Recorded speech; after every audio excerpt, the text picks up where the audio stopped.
नमस्कार। पानीपत का युद्ध 1526 में हुआ, जिसमें दिल्ली के तत्कालीन शासक इब्राहिम लोदी की पराजय हुई और वह मारा गया।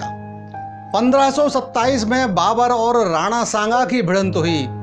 1528 में मेदिनी राय का बलिदान हुआ और हुआ एक और महत्वपूर्ण घटनाक्रम, जिसने मुगलों और हिंदुओं के बीच निर्णायक विरोधाभास की दीवार खींच दी, और वह था हिंदुओं के आराध्य देव भगवान श्री राम जन्मभूमि पर बने मंदिर के स्थान पर मस्जिद का निर्माण।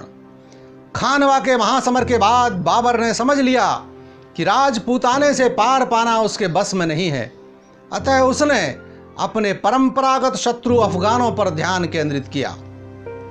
जैसा कि हम पूर्व में उल्लेख कर चुके हैं, इब्राहिम लोदी का भाई महमूद लोदी खानवा के युद्ध में राणा सांगा के साथ था, और युद्ध के बाद उसने बंगाल के शासक नुसरत शाह के साथ मिलकर बाबर के खिलाफ सैन्य बल खड़ा किया। वह उत्तर प्रदेश के जौनपुर, बनारस और चुनार तक बढ़ा आया था, तो विवशतः बाबर को भी उत्तर प्रदेश का रुख करना पड़ा। उसी दौर में जब वह अयोध्या के नजदीक पहुंचा तो उसकी भेंट दो मुस्लिम फकीरों से हुई। एक का नाम था फजल अब्बास कलंदर और दूसरे का नाम था मूसा शिकान।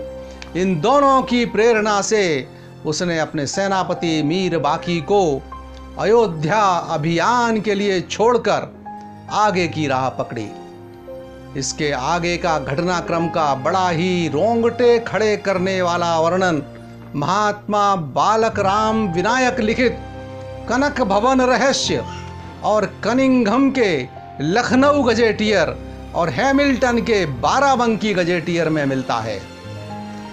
श्री राम जन्मभूमि मंदिर विध्वंस और उस स्थान पर मस्जिद निर्माण हेतु मीर बाकी ने अयोध्या पर आक्रमण किया।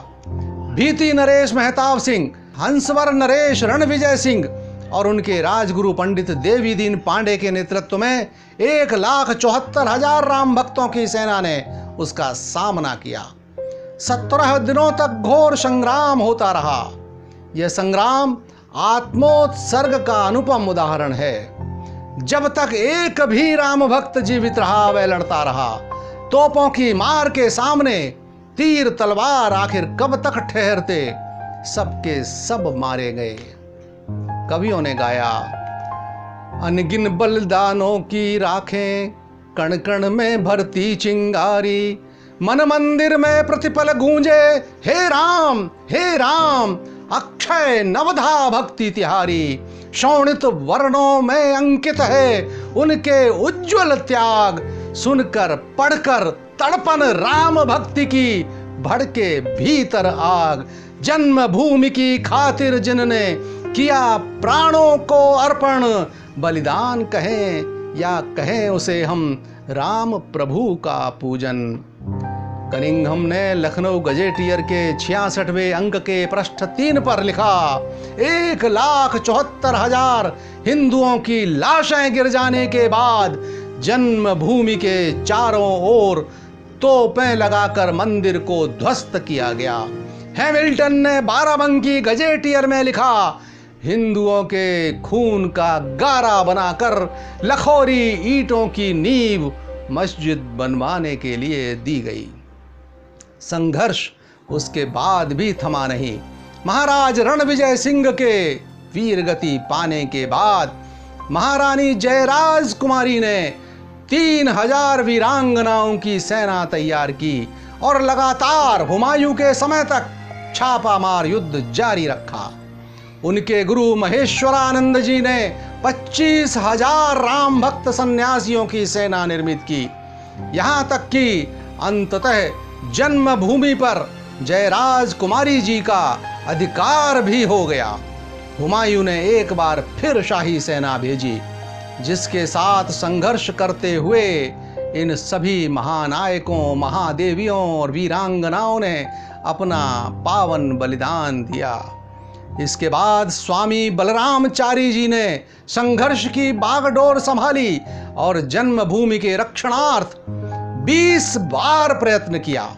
15 बार वे सफल भी रहे, राम जन्मभूमि पर उनका कब्जा भी हुआ, लेकिन हर बार मुस्लिमों के हाथ में वह स्थान आता जाता रहा। कूटनीति विशारद अकबर ने ऊब कर मध्य मार्ग अपनाया और मस्जिद के सामने एक चबूतरे पर मंदिर बनवाने और उसमें पूजन करने की अनुमति हिंदुओं को दे दी। लेकिन धर्मांध औरंगजेब के काल में वह मंदिर भी तोड़वा दिया गया। संघर्ष की गाथा बहुत लंबी है। आइए जरा बाबर की आत्मकथा बाबरनामे में वर्णित बाबरी से संबंधित एक हैरत अंगेज उल्लेख पर भी नजर डाल लें। बाबर की पहली शादी चचेरी बहन आयशा से हुई थी। आयशा से एक बेटी पैदा हुई जो 40 दिन भी जीवित नहीं रह सकी। बाबर को अपनी पत्नी से कोई लगाव नहीं था, लेकिन उर्दू बाजार में रहने वाले बाबरी नामक एक लड़के से उसे अजीब सा लगाव हो गया था। उसे लेकर उसने कई शेर भी लिखे। इस परिवेश पे क्या हुआ शैदा, बल्कि अपनी खुदी भी खो बैठा। उसका एक फारसी शेर ये है, हेच किस यूं मन खराब व आशिक व रुस्वा मवाद, हेच महबूद चोत बबे रहम बबे परवा मवाद। अर्थ है, स्थिति यह थी कि अगर बाबरी कभी मेरे सामने आ जाता तो मैं शर्म की वजह से निगाह भरकर उसकी ओर देख नहीं पाता था।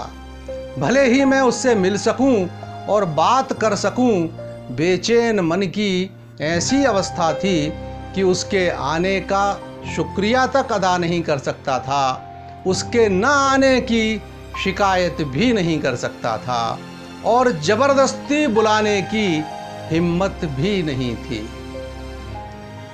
शोम शर्मिंदा हर गह यार खुदरा दर नजर बेनम, रफीका शुए मन बेनुंद मनसुए दीगर बेनम। उन दिनों मेरी स्थिति ऐसी थी, इश्क और मोहब्बत का इतना जोर और जवानी का जुनून का ऐसा प्रभाव हुआ कि कभी कभी नंगे सिर नंगे पैर महलों बगीचों और बागों में टहला करता था। न अपने और पराये का ख्याल था, न ही अपनी और दूसरों की परवाह। अब सवाल ये उठता है कि अयोध्या में जो बाबरी मस्जिद बनी वह बाबर ने अपने नाम से बनवाई थी या अपने उस यार बाबरी के नाम पर बनवाई थी? बाबरी मस्जिद के नाम पर टेसुए बहाने वाले लोग जरा विचार तो कर लें। 1526 में भारत आया बाबर, महज 4 वर्षों बाद 1530 में मर भी गया। भाड़ इतिहासकारों ने लिखा और वर्षों तक प्राथमिक कक्षाओं में नौनिहाल बच्चों को पढ़ाया गया कि हुमायूं के बीमार पड़ने के बाद उसने हुमायूं के बिस्तर की 3 परिक्रमा की और प्रार्थना की कि मेरा बेटा ठीक हो जाए, इसकी बीमारी मुझे लग जाए, और उसके बाद वह मर गया। लेकिन हम ऐसा क्यों नहीं मान सकते कि उसे उसके अत्याचारों और कुकर्मों का दंड मिला और राम जी के न्याय से वह असमय जहन्नुम रसीद हुआ? विचार कीजिए। इतिहास को सही परिप्रेक्ष्य में पढ़ना और समझना नितांत जरूरी है। क्यों पढ़ाया गया था वह झूठा किस्सा, यह भी विचारणीय होना चाहिए। नमस्कार।